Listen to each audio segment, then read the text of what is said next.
I am Mary Ellen Groff, an implementation and training specialist at TeachingBooks.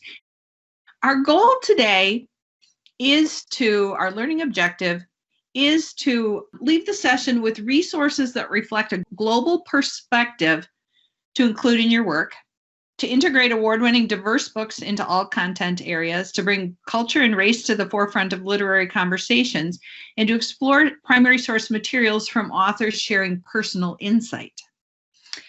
As I said, I work with TeachingBooks, and TeachingBooks is a database of resources that is brought to you all via BadgerLink, and you all have access as Wisconsin residents and Wisconsin librarians and people in the Wisconsin school district. So it's brought to you through DPI and BadgerLink. TeachingBooks has several ways to think about diverse books and several what I like to call doors. So I'm going to bring you in through two different doors. I'm going to start by showing you through what I call the front door, and then I'm going to show you a side door. And either way will work and get you the same results. It just depends upon how you're thinking about resources as you're looking for resources for those diverse books. So I'm going to start very simply by demonstrating the search bar on TeachingBooks. Maybe I'm looking for inventors. So I can type in inventors, doing a subject search, and it will give me books with inventors in the title, some lists, but I'm going to use a subject. I'm going to select subject, and I'm going to look at the whole collection of resources on TeachingBooks for titles that have to do with inventors. Now, the thing I want you to remember is that TeachingBooks is the resources that go along with books. So you have the book in one hand and the TeachingBooks resources in the other hand, and together they're a powerful pair to engage readers and to dive deeper into texts. So I've searched inventors, but now let's think about diversity.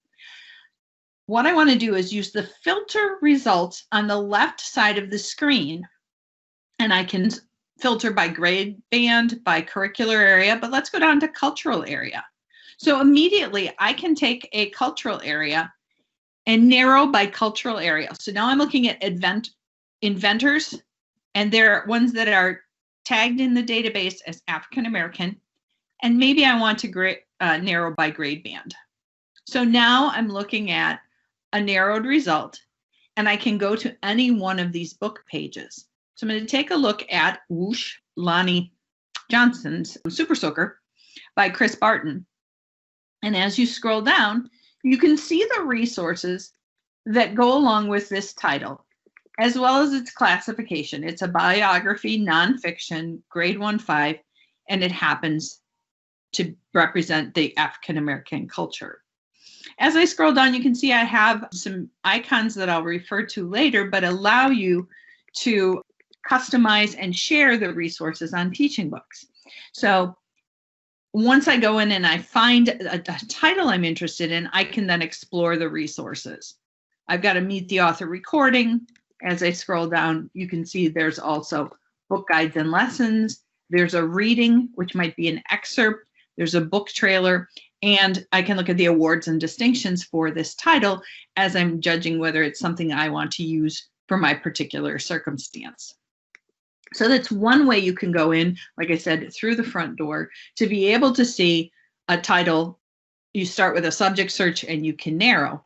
But maybe I'm looking to represent a specific cultural area and I'm looking to build my collection or my display or my unit of study using that. You can use Browse, which is right next to our search. So if I choose Browse, then I'm going to select See All Collections.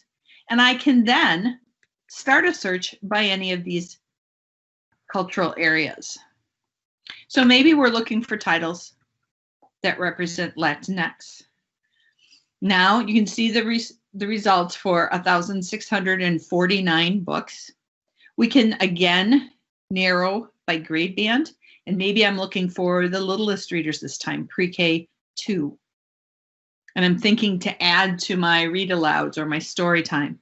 And then I can go in and explore the resources connected with these titles. So I chose Alma and how she got her name. And let's take a listen to the Meet the Author recording, which is one of the TeachingBooks original resources. Hi, this is Juana Martinez-Neal, and I am the author-illustrator of Alma and How She Got Her Name and Alma y Cómo Tuvo Su Nombre. Alma is my debut as an author-illustrator. I have been thinking about writing a story for a while, but I wasn't sure what to do. And this all started with telling the story of how I got my name, which is kind of a funny story, but eventually evolved into the story of Alma. And what I did is I incorporated my relatives, who I love, and some I met and some I didn't have a chance to meet in person, but I just heard about them from my parents and my grandparents. So Alma is the story of identity, pride in who you are, love, and family. The essence of Alma is that we are everyone that came before us, but at the same time, we are uniquely ourselves. That's the essence of Alma. So I would love to talk about the spirit of Pura. In the Pura spirit, I wanted to show the beautiful tradition that we have in Latin America of mixing religion with indigenous belief. And I'm just going to pause it there. So we get not only a book that represents a diverse culture, but we hear the voice of the author in her own words, connecting us to the story and being a reflection of what is in the book and why she told her story. Now, to share this Meet the Author recording, I can use this arrow underneath the book cover, and it will give me the option to post this in a Google Classroom or embed it on my website if she's maybe a featured author for right now. In my library, I can even create what we call a shelf talker using this sharing arrow, and it will give us an opportunity for students or readers as they're scanning the shelves to scan this QR code and listen to her talk about the book. So not only do we have the book, but we have the author present as we think about sharing and talking about books. I'm going to go back to the book page, and you'll see that sharing arrow again. So sometimes you'll see it on a book page, and then you can share those resources out. And other times you'll find it on a resource, and they'll give you a slightly different collection. As you're looking to build collections and select titles, you might choose to use Google Preview, which is on many of our titles. And what it does is allow you to take a look at a little bit of the book and even read some of it, so that you have an idea of what is in that book as you're making those selections. So we talked about searching for a title. We talked about browsing, and I'll show that again, browse. And then if you choose See All Collections, you can search for cultural areas or content areas and use the filters to find more titles. Another way you can find diverse books is if you have a book like Save Me a Seat, you can look for other books that are similar. So you can look for Discover Like Books. So you've had a reader read this and they say, you know what, that I really connected, that represented who I am. You can look under Discover Like Books. And now we can start a search based on the criteria that are with this book. So it was a book about student with a disability, but as we scroll down in the subject search, we can also see that it is about East Indians. And we can start another search about books that are tagged in a similar fashion. And again, we can use the grade level narrowing, and we can find other titles that are connected through that same data point. So those are some ways you can go to explore and find diverse books just by searching or browsing. But there's some other tools. The founder of TeachingBooks, Nick Glass, decided he wanted to add to our resources what we call a diverse books toolkit. And you're going to find that under For Educators. So if you go to For Educators, there is a spot where it says diverse books. And this is, as I started, you may find that just searching and filtering is the way that works best for you. Coming to the diverse books toolkit, might be a way that works for somebody else. And both of the sets of approaches will get you the same search. It just depends on what your focus is at the time. So here we have accordions that allow you to really consider what your goal is. So are you looking for books by culture? And then you're going to be able to choose from the drop-down menu, those same ones that I saw in Browse. So this time, maybe we're searching for books about disabilities. And now I've begun that search and I can use the filters. I'm going to go back to For Educators, Diverse Books Kit, and by subject we'll do the same thing. So what you will do is start and put in your subject, and it will allow you to look and see what options there are under that topic. So if we choose math, and maybe we want to look under mathematicians, and now these are all books that are tagged both in a cultural area as well as math. And so we have those there to explore.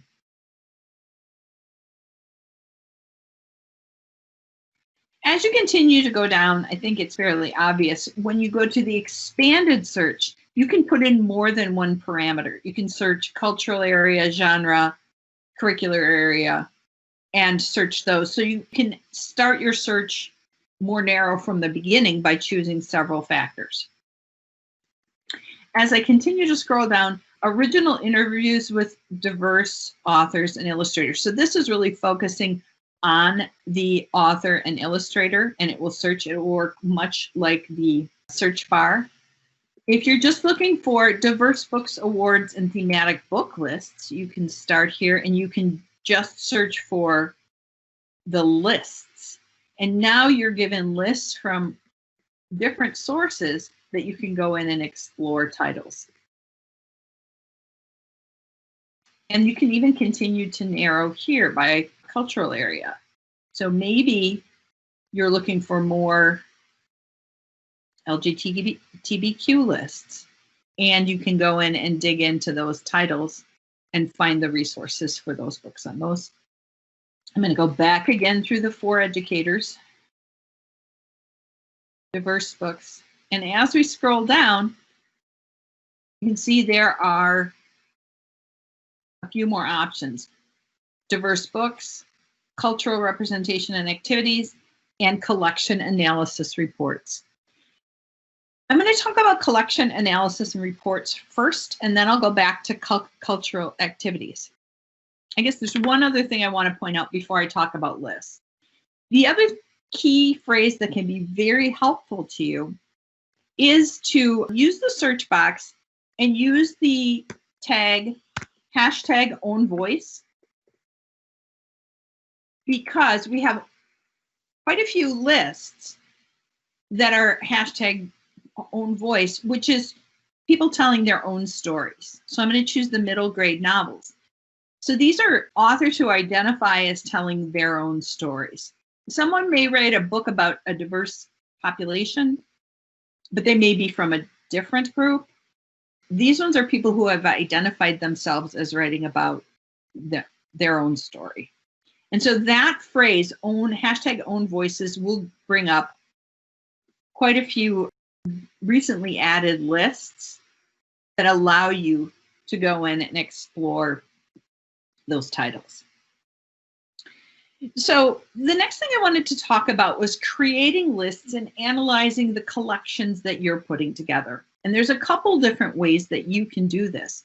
By logging into TeachingBooks and creating an educator or a professional login, you'll be welcomed by your name. So you go through Badger Link, you'll get to TeachingBooks, and then you'll be given an option right above this white box that says create an educator login. This is allowing you to personalize things on TeachingBooks, and you'll know that you're logged in as an educator or a professional when it says welcome in your first name at the top.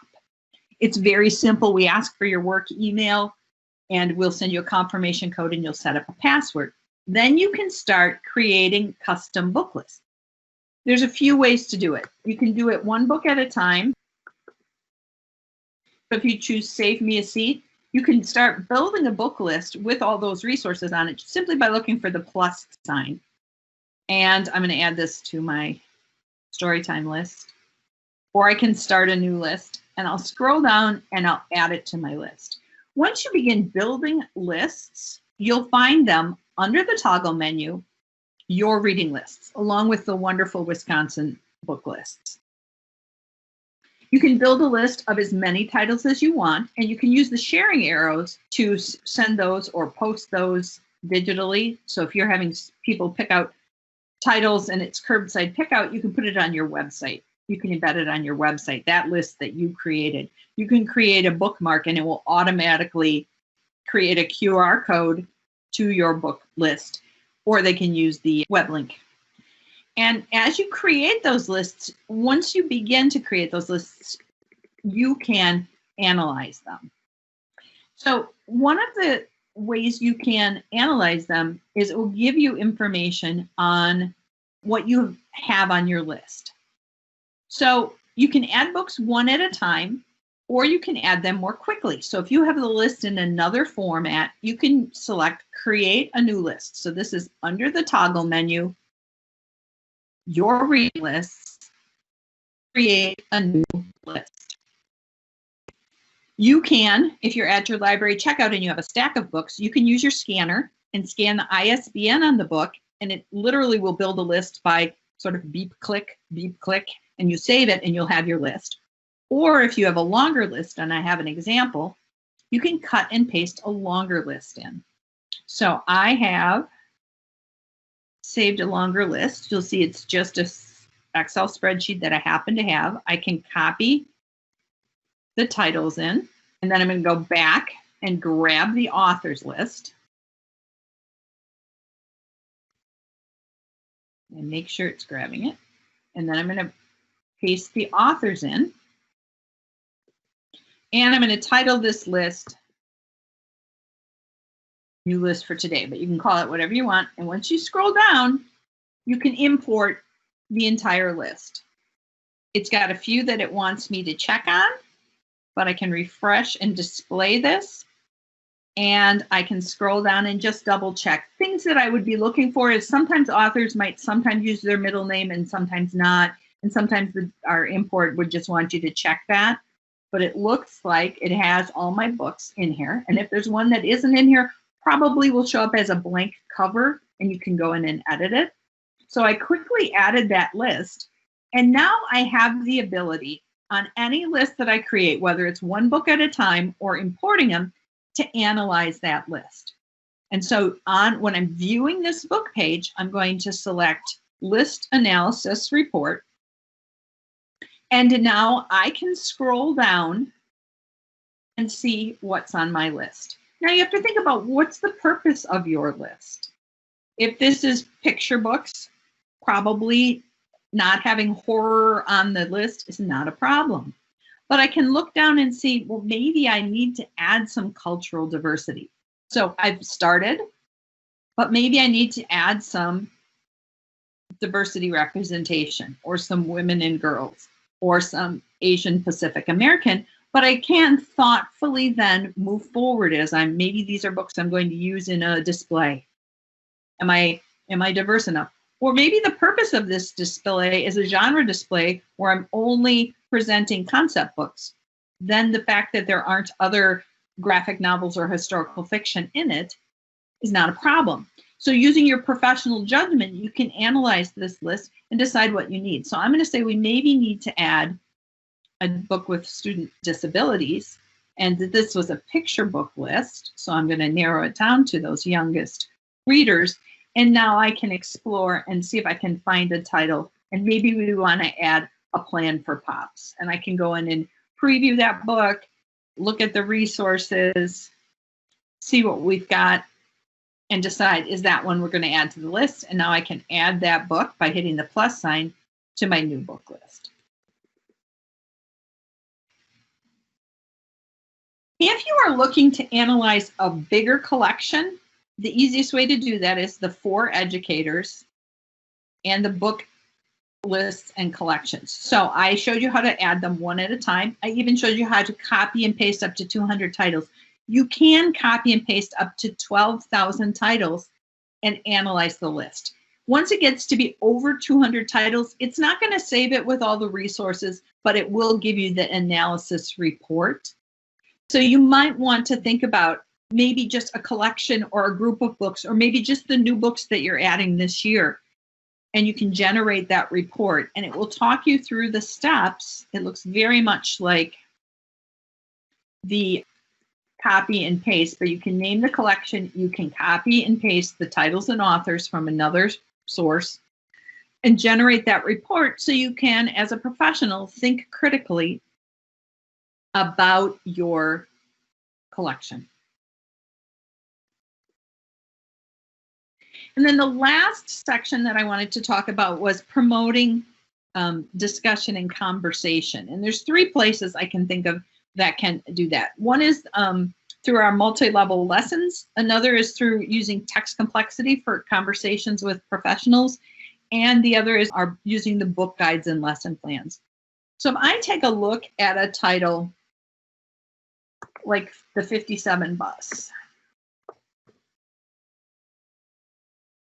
I'll show you where you can find the book guides and lessons and the text complexity information, and you can find these on any title. So this is my sample title.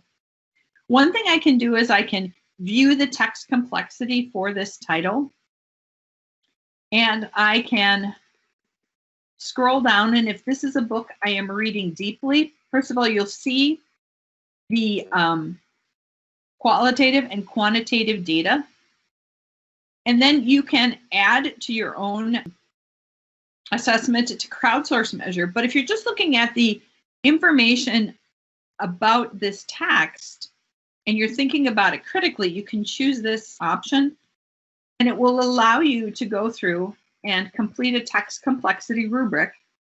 And when you get to the end of it, that's where the cultural pieces are in. I'm not going to fill this out, and I'm not going to submit it because these are crowdsourced data. But once I submit the review, there's one more step. If I scroll down, we've got some cultural diversity, representation and diversity questions provided through the Southern Poverty League. And it gives you the opportunity to think about books that you're reading or leading a book discussion on, which voices are heard. Now, this part is not going to be crowdsourced. This will be saved for you when you make notes here, so you can come back to it when you go to share or discuss or talk about a book later. So you can begin those conversations. As a secondary educator, I would have used these questions to prompt discussion amongst my students. So that's one place you can look for information. Another place, I'm going to go back to the book page. You can look for book guides and lesson plans and see if they will help support your thinking. And one of them that you'll see that shows up is the cultural representation reflection. So under book guides, activities, and lessons, I can select cultural representation. And we have 3 different levels, depending upon the book. Level 1 would be for your youngest readers and conversations you could have even with elementary school students.